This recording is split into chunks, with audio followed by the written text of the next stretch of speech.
cut off her head? That would be slight compared to what your beauty would remove from her. She planned to murder you. You murder her much worse, with perfect grace. Not tossed like hers into the jaws of hollow lust.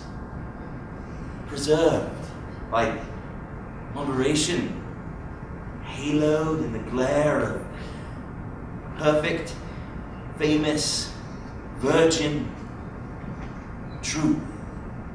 This play was written in 1800, but the spin on it is amazingly contemporary.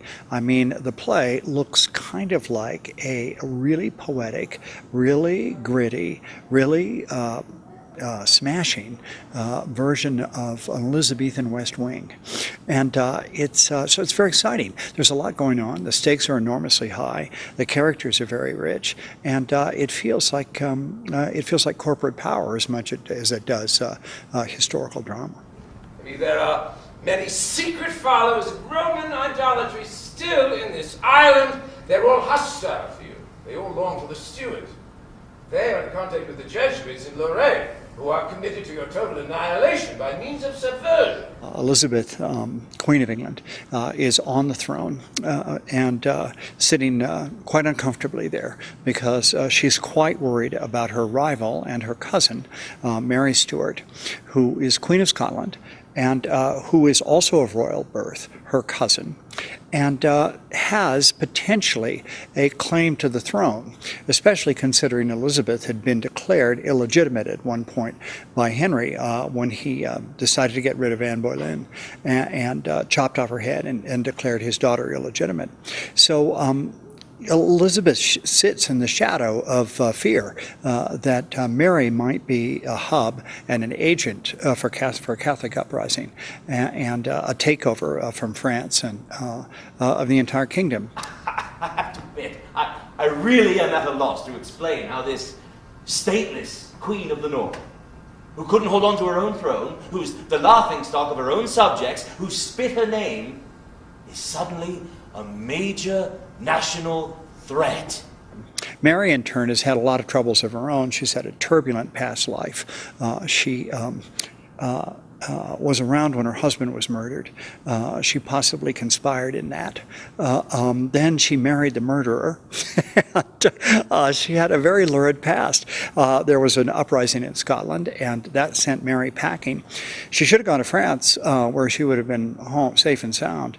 But instead, she decided to cross the border to England and to try and have a meeting with her cousin Elizabeth, a queen-to-queen meeting, thinking that these were the only two people in the kingdom, in the world, really, who could talk to each other on equal footing. Elizabeth, however, was extremely wary of Mary stepping across her borders and had her locked up. And her counselors continued to advise her to have her executed. She was too dangerous. She was a lightning rod for revolution. You must protect your reputation. Yes, sir, I will. And if you should wake me in the morning with the news that Mary Stuart died in the night, depend on me.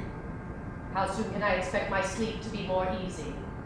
You will sleep well before the next new moon. It's a very big role, emotionally and physically and sheer text-wise.